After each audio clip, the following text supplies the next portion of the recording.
After 2 days of looting and rioting in the streets of Port Moresby, Papua New Guinea appeared to be on the brink of political collapse.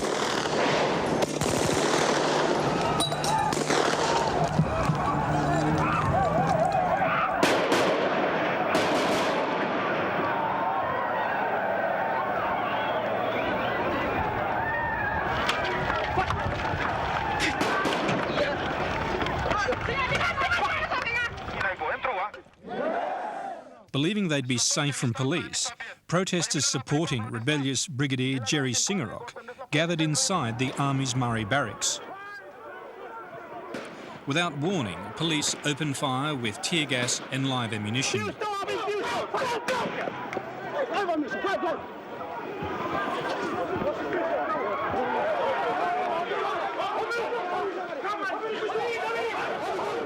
Incensed, troops loyal to their sacked commander attempted to break down the armoury door and seize their weapons. Only the actions of a few cool-headed soldiers stopped them. But after years of neglect, the military had mutinied. Their weapons would not be fired in anger, but the role of the army had been irrevocably changed, and with it, the democracy they'd sworn to uphold.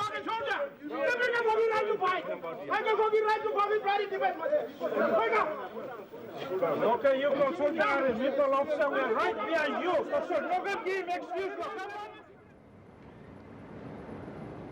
High above the Murray Barracks chaos at the commander's official residence, heavily armed troops guard the man who's triggered this revolt. Brigadier Jerry Singarok has, in effect, launched a two-pronged strategy. Operation Rouse 'em Quick, to expel the mercenaries hired by Prime Minister Sir Julius Chan to end the war on Bougainville. And a second campaign, using the media to capture community support by tapping into a popular cause, demanding an end to political corruption. It is therefore only logical that I cannot back down on the call for this Prime Minister and the ministers who are implicated to resign from their ministerial offices. Sir Julius responds by sacking his military chief. Insubordination cannot be tolerated. The government has acted. The Executive Council has decided that he should be removed.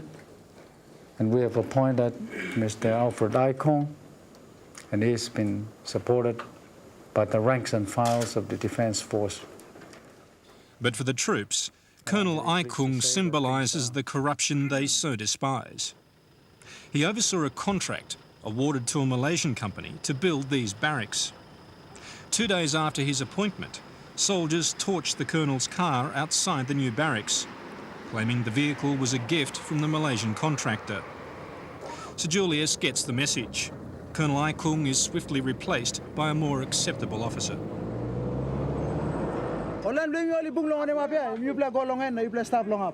Papua New Guinea was sliding into a crisis that had been slowly paralysing the military for years. Singarok's supporters seized control of the main gates to the Murray Barracks headquarters. After 9 years of battling secessionist rebels on Bougainville, they're angered by political apathy that they say has cost them so many lives.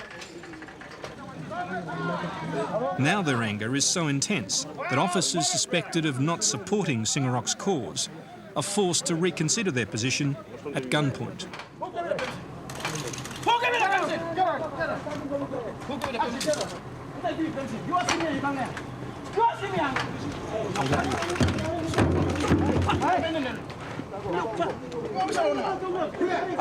They are officers of this place, but we don't know what they're up to. You have doubts about their loyalty to... That's right. That's right. Exactly. That's what it is. Exactly. And what do you do with people who you think may not be loyal to your unit? Well, we just have to teach them some lesson. Gentlemen, let's get us organized into sub-unit. For 2 days, Murray Barracks is in turmoil as troops supporting Singarok continue to question the authority of their officers. I am the commander!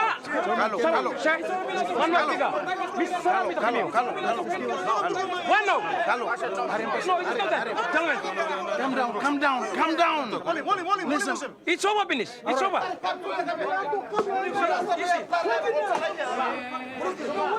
If you operate under these senior officers, they'll fuck you up. You won't get anywhere. There are officers, but they have colonial bloody brains. Their time is over. Commander is a young fellow. He's got brains there. We have to fight him. Fight for him, okay? Captain Charlie Andrews is one officer whose loyalty to Singarock is not under question. He pilots this Iroquois, one of 5 donated by Australia for operations on Bougainville. With masking tape covering the more serious damage, this is the last military helicopter still flying. We only get about 1 or 2 at the most running at any one time, which is below our operational capability. We cannot support a battalion with 1 aircraft out there in Bougainville. It's suicide. Charlie quit the service 3 years ago, disgusted by the military's plight. He returned from a high-paid job flying commercial helicopters only after a personal plea from Brigadier Singarock. But the problems continue, and he pays for the privilege of going to war. Moving from the base to Bougainville or from Bougainville back to the base where I have to go in and practically beg hotel managers to pay for my own accommodation and the boys. The Defence Force cannot meet it. So I have to pay for accommodation for myself and the boys or the crew or some other pilots also contributing to pay for our accommodation and meals. And we have turned up at the airports where the refuelers, the Mobil or Shell, refuse to refuel us because of lump sum of money being owed to them for non-payment of bills. For Charlie Andrews and his colleagues, Bougainville has been a humiliation. They agree with their commander that it's time to stop the war. Militarily, you cannot win that war. I mean, it's against your own brothers and sisters out there, so most of the soldiers, the servicemen, go out there with a big heart. They're not out there to destroy or kill unnecessarily.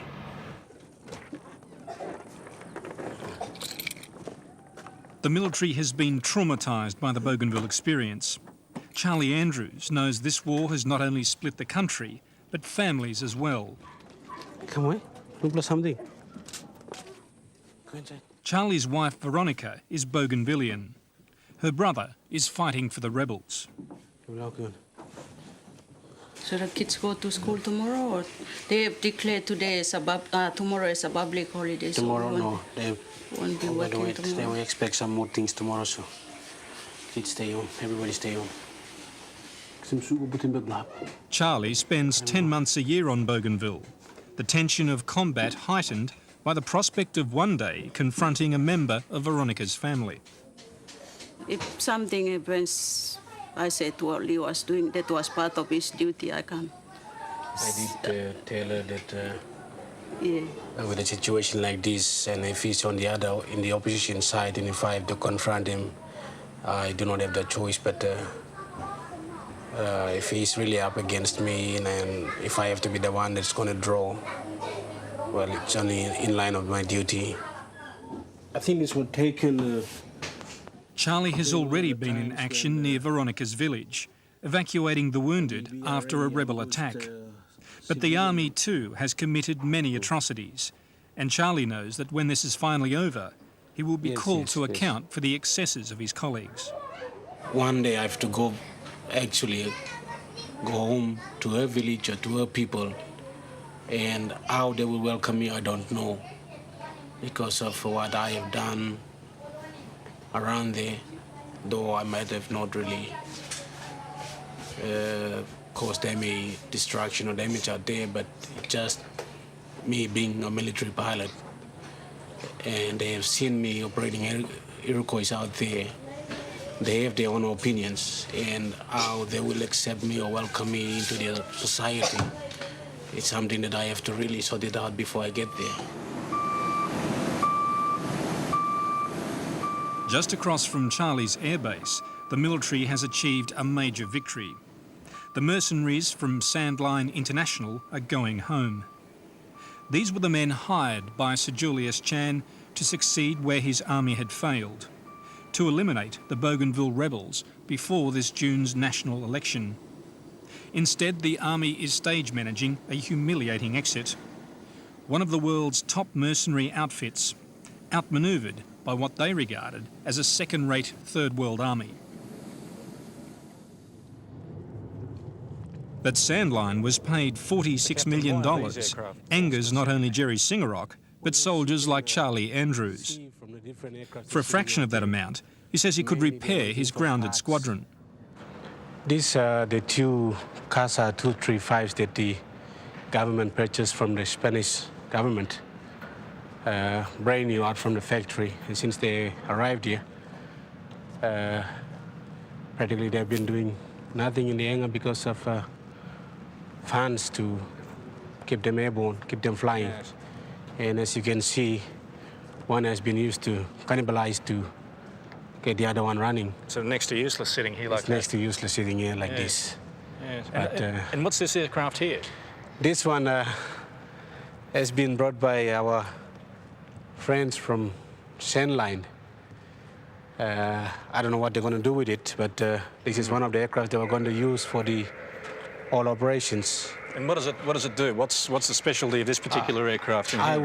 I was told this one was going to be used for as a spotter aircraft.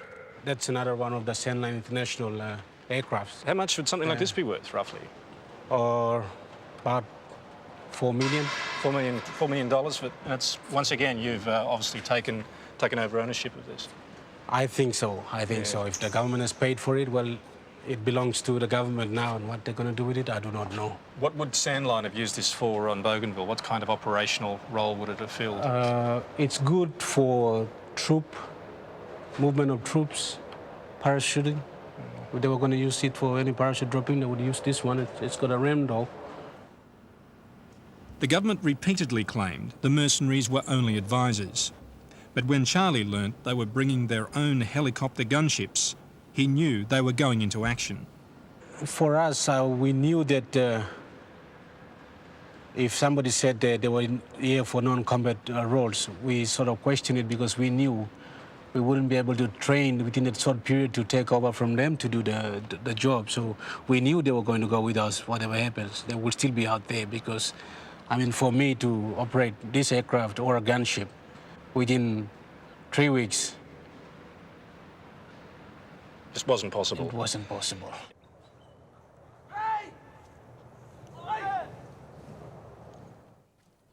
With the mercenaries expelled and Sir Julius Chan on the defensive, Brigadier Jerry Singarock descends from his hilltop to address the troops.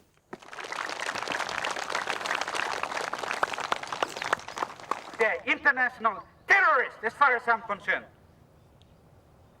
Read in background below. They go to third world countries and make those third world countries become banana republics. They will make national forces become totally useless. That's what they nearly did here. This force must continue to protect the sovereignty and defend its people, right? Yeah! Gone was the chaos of previous days. In its place, a large disciplined force united behind its sacked commander. I am no messiah. I am only an instrument. I humble myself. I don't intend to get this glory. But I cannot put up with corruption, with decisions that does not reflect the people's need. Attain!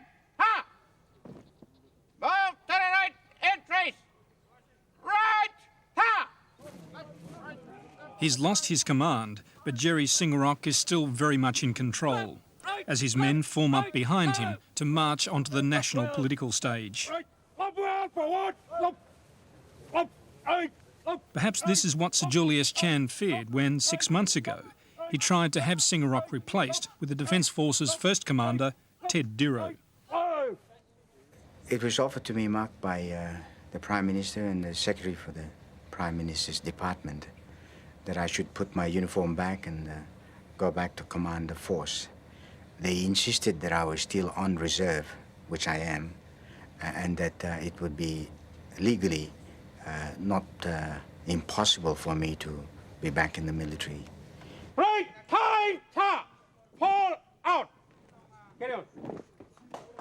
Ted Diro says he declined the offer, despite his dismay at the force's disintegration. But if he were commander, Diro says he'd implement a radical new role for these officers, place them in key positions of the civilian bureaucracy, as Indonesia has done with its military. What I'm suggesting is that they be involved in the administration, in the public service. They be seconded from defense to come over to public service to try and bolster the administration. So there is some sense of involvement by the disciplined forces. So you'd support an Indonesian-style model where there's greater integration between the military and the civilian government structure? Yes, the science seems to indicate that the national interest would be best served by having some military people participating in the administration.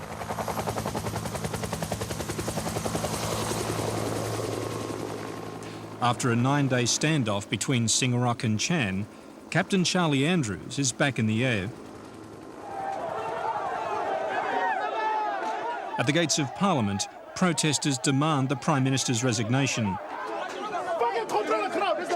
The night before, MPs were besieged in the building after voting to keep Sir Julius in power. Now the army is out in the streets, openly supporting the protesters. Overhead, Charlie Andrews makes slow, intimidating passes over the Parliament building. Finally, Sir Julius relents. So, Mr. Speaker, in the interest and for the good, and in order to diffuse what is something that I consider to be a little bit explosive outside, I myself will step aside.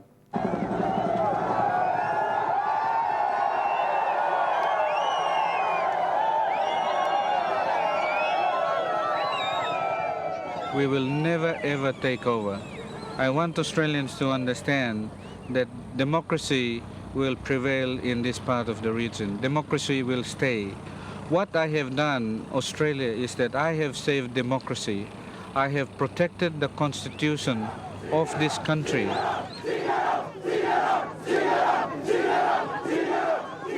But the irony is that in attempting to defend the Constitution, Jerry Singarok may have undermined it. The military has become a political player. Will these soldiers still be cheering if the next elected government decides to mount another Bougainville offensive?